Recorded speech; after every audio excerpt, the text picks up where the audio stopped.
Can divorced people remarry?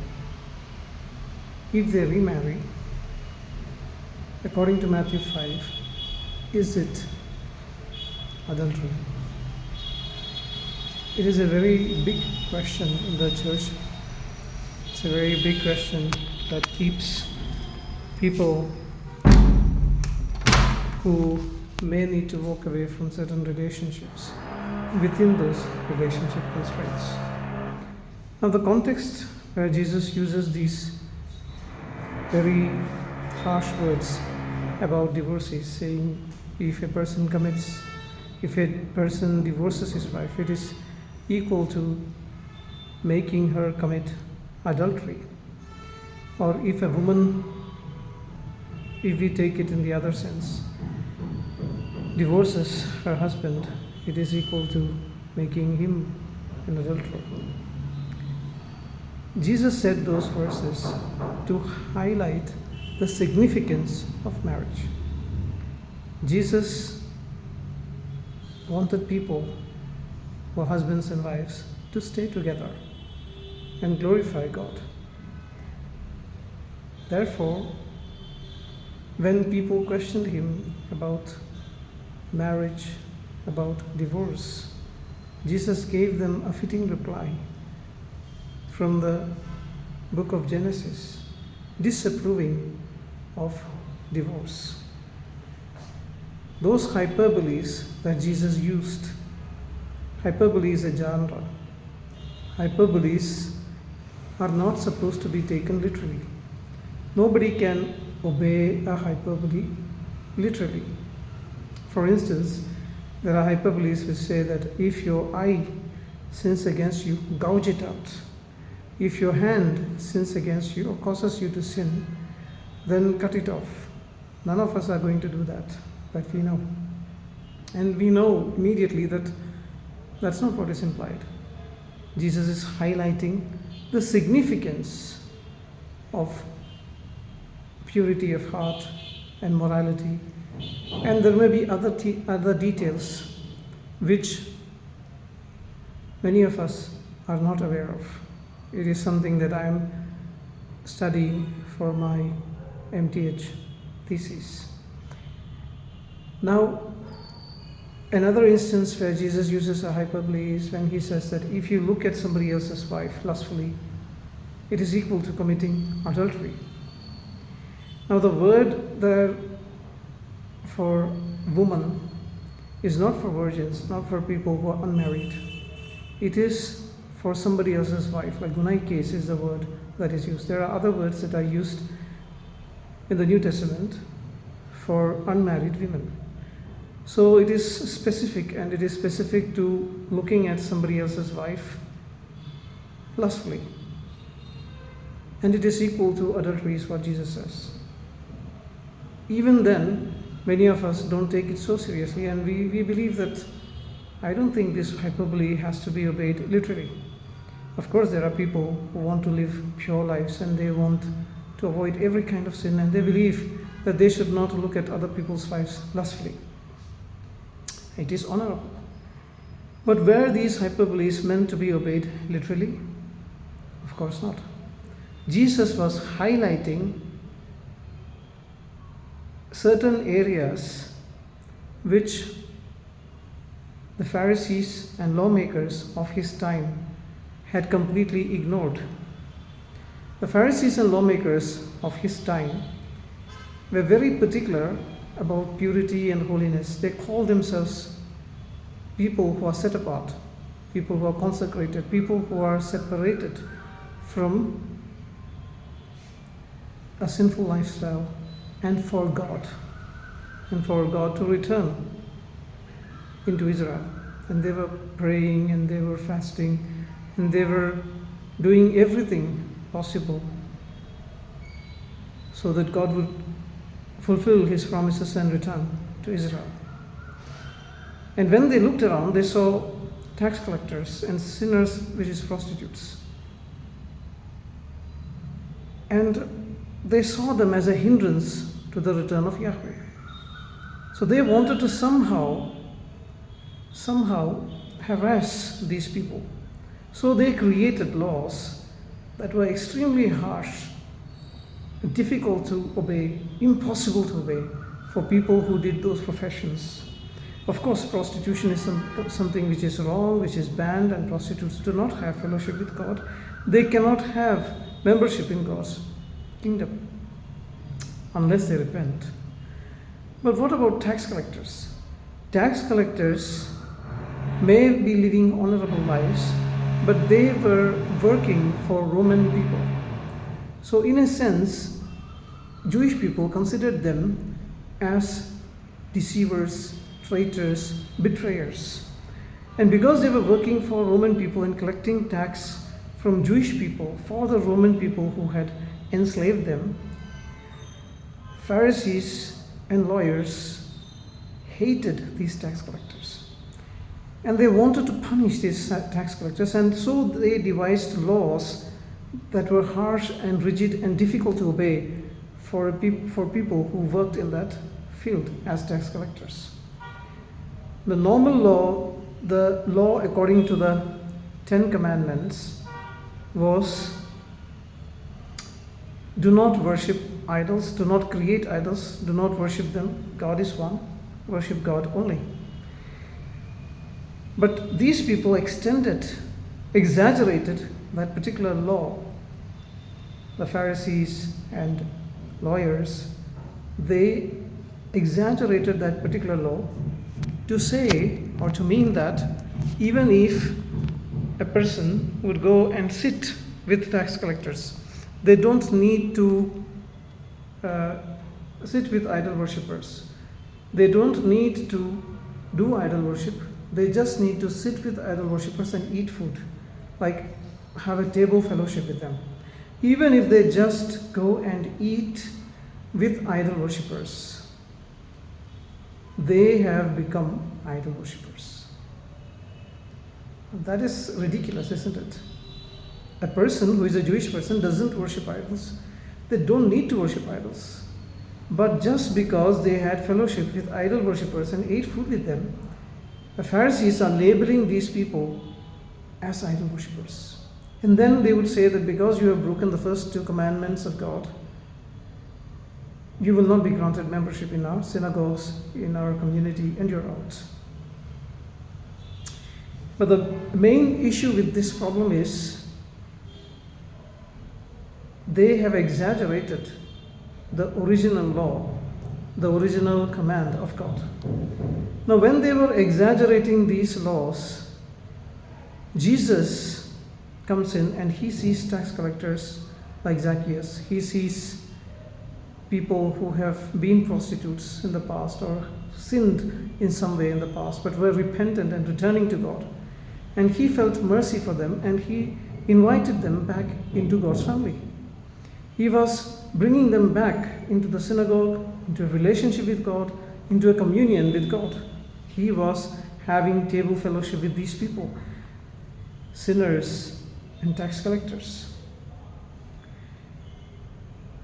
The tax collectors, by default, were not doing any idol worship. They were not doing anything that would break the command. But the Pharisees and lawyers had extended their law to such an extent that the profession of tax collector itself became taboo.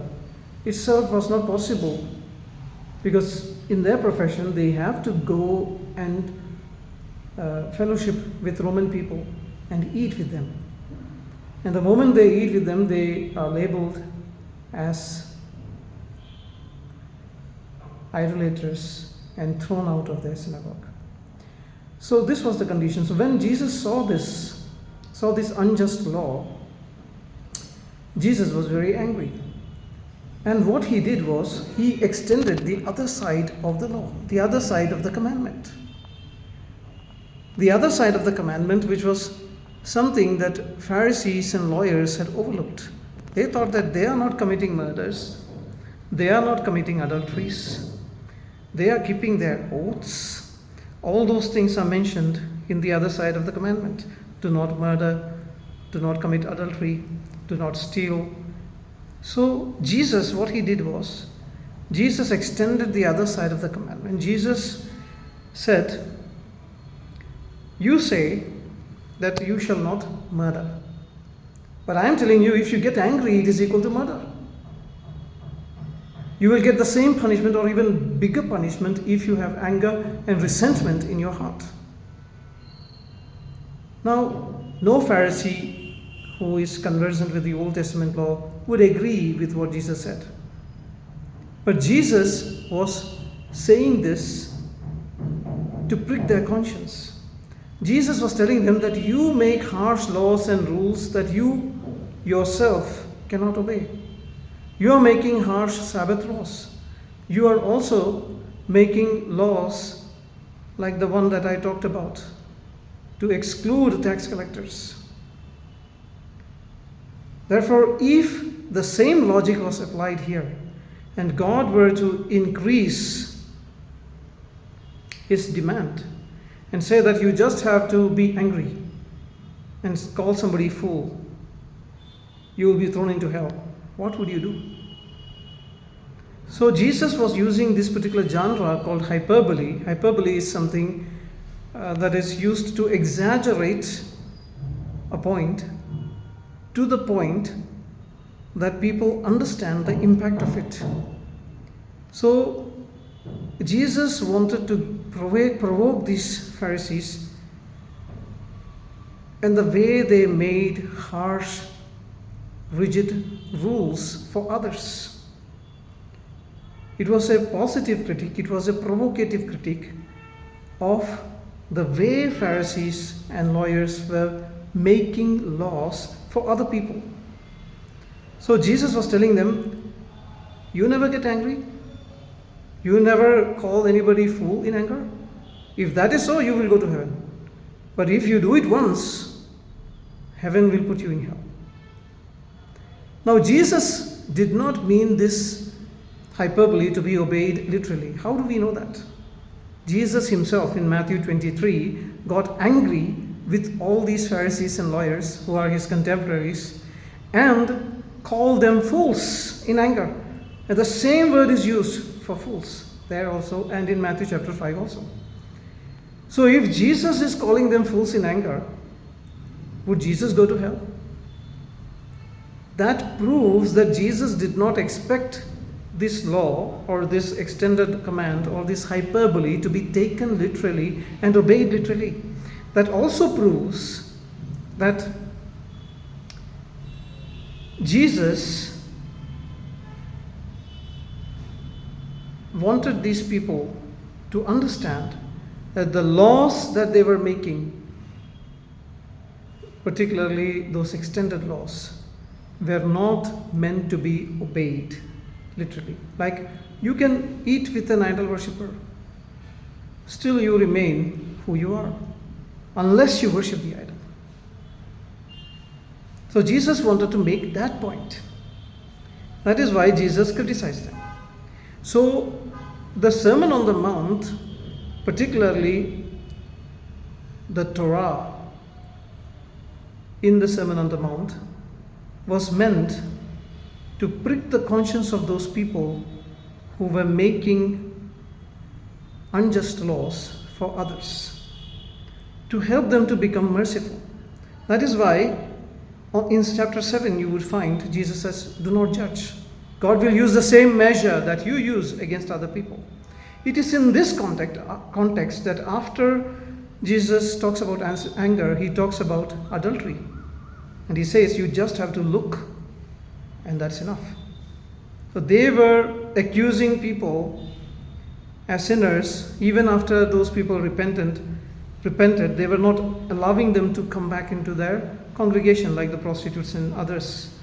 But Jesus is accusing them. Jesus is saying them, if I were to use the same measure against you and judge you by extending the law says do not commit adultery physically, but just by your mental adultery, if I were to judge you, what would you do? That also was not meant to be obeyed literally, because hyperbole as a genre is not meant to be obeyed literally. And it is in that context again, further Jesus says that if your eye causes you to sin, gouge it out. If your hand causes you to sin, cut it off. Nobody's going to do that.